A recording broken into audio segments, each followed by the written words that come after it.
Good night. Okay, am I on loud enough? No. Yes. You guys can all hear me. How about in the back? Give me a thumbs up. Yeah, you're good. I hear Yep. you. I see Good some in the hands back. going. Okay, so welcome to Operation Steadfast Alliance, and this is the first pre-deployment portion of it, which is called Maple Guardian. It's very similar to what we do in real life. I've got a couple of things I want to speak out regarding the mission itself, and then after that, I'll pass it along to Jorgi here, and Jorgo will present the whole, the whole gist about the whole campaign that's coming up. So first of all, obviously for the people that are new, this is not just a one-off. Obviously, the campaign is done over weeks. Dardine, we're talking here.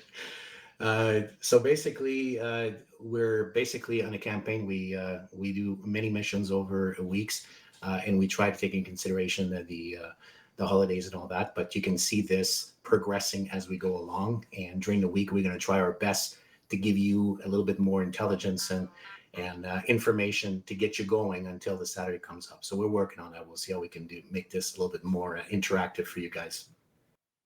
Every mission, the actions that you take could have an effect on what's coming up. So take it seriously. This is not Call of Duty. Listen to your guys, your chain of command and all that, and let's make the best out of it. This is MilSim. This is not just going out there and shooting everywhere, guys. It's just a reminder, especially for the new guys. New guys, I'm sure you're all used to that. He's going to go through a little bit of the European stuff that's going on, but we were trying to stay away from these kinds of missions, but with everything that's going on and everything in the news, it's kind of hard not to have it in our brains. So we're going to finally do a campaign that has to do with possibly kicking Putin's ass. So here it comes. We're going to start with, as you will notice, and the orders have stated that to all the Command HQ people. This is Article 5 has not been implemented yet. You could probably guess that it's going to be happening very darn soon, possibly next week or the week after, depending on how much of pre-deployment training, which will depend on how well you do today. But yeah, once Article 5 is, you can hear my dog in the background. Sorry, guys. When she wants to eat, she will just friggin' harass me. But anyway, so Article 5 will come up, and then after that, we're going to go through some phases of but I'll explain that in a second here. You can expect that compared to some of our other missions, we're now fighting a peer opponent, which means they will have armored and mechanized units, long-range fire, integrated air defense, electronic warfare, etc., etc. So you can expect just about anything, where you hide, the way the UAVs are coming at you and everything. We're going to try to be as close as possible to real life. So be very vigilant, look around, listen, do your intelligence, study it, etc. This will be very important in this one here.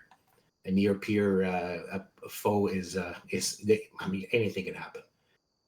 Friendly forces, just imagine just about anything that NATO can provide.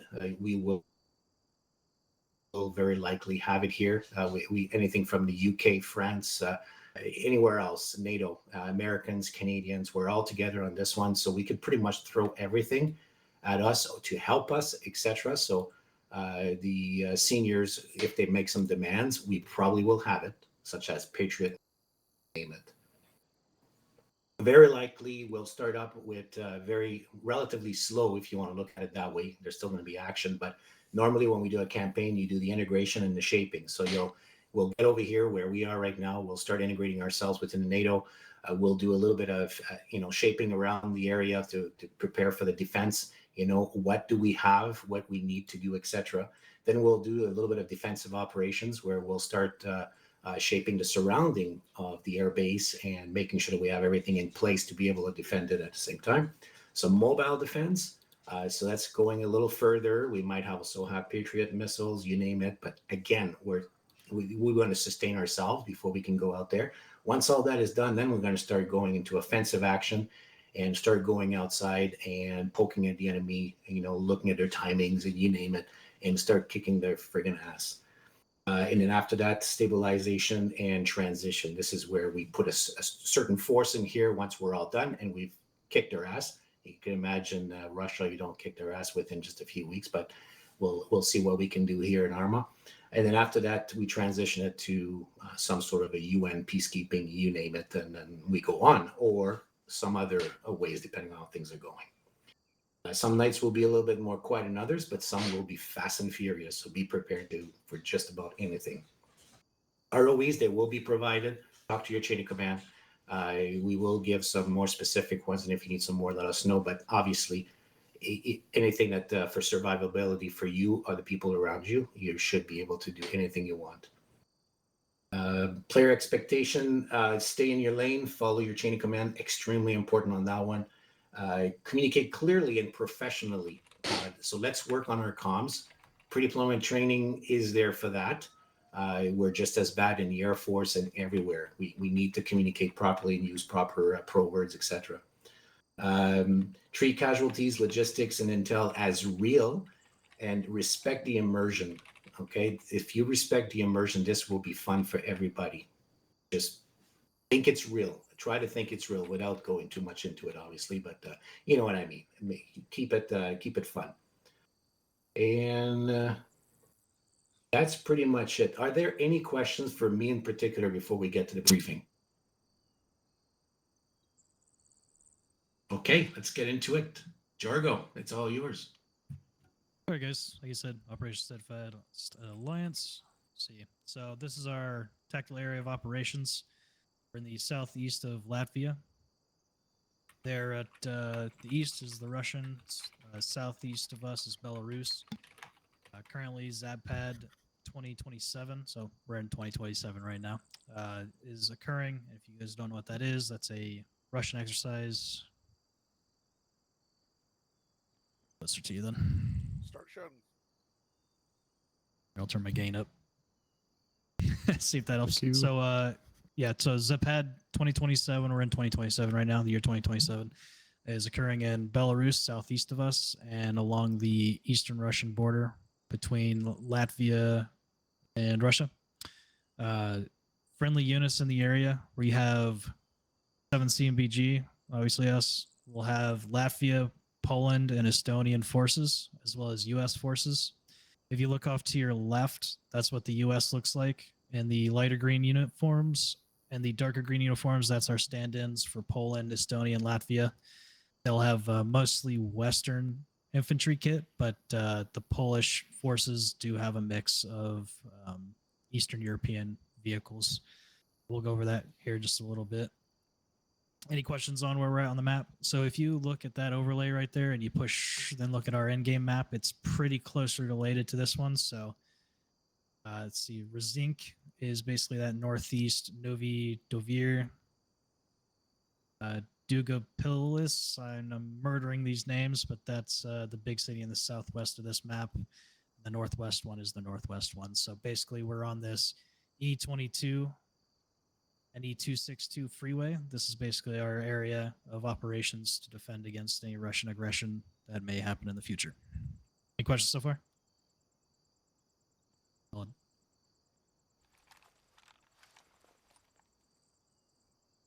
Yeah, like I said, ZAPAD 2027 is occurring. Russia has currently or recently undergone mass mobilization. So they're gaining forces, even though they're still duking it out in Ukraine.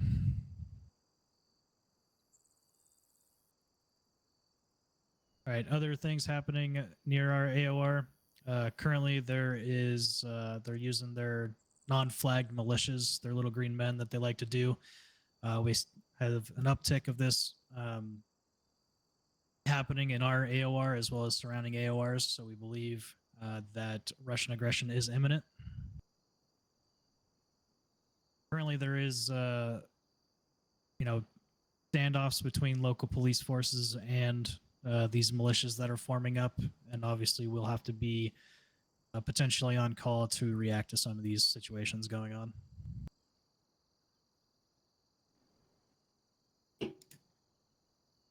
All right, and then just some force familiarization. So this is a standard Russian motorized battalion tactical group. I won't death by PowerPoint it to you guys or now, but just after this. So after this briefing, you guys are going to give about 10 to 15 minutes to walk. We kind of have a little museum set up here for friendly forces off to the right and Op 4 to the left. And then if you pull up your map, there's a box called Op 4 and Blue 4 out on the runway. There's a big mix of vehicles, so you can start seeing what enemies and friendlies start looking like.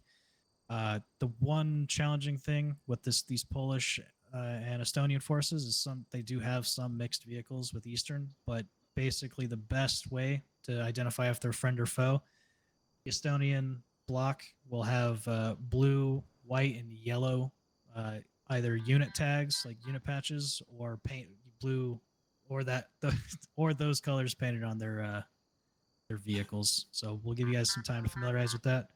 After that, we're going to step off. We got 2 training tasks for you, and then we'll probably have to react to some stuff.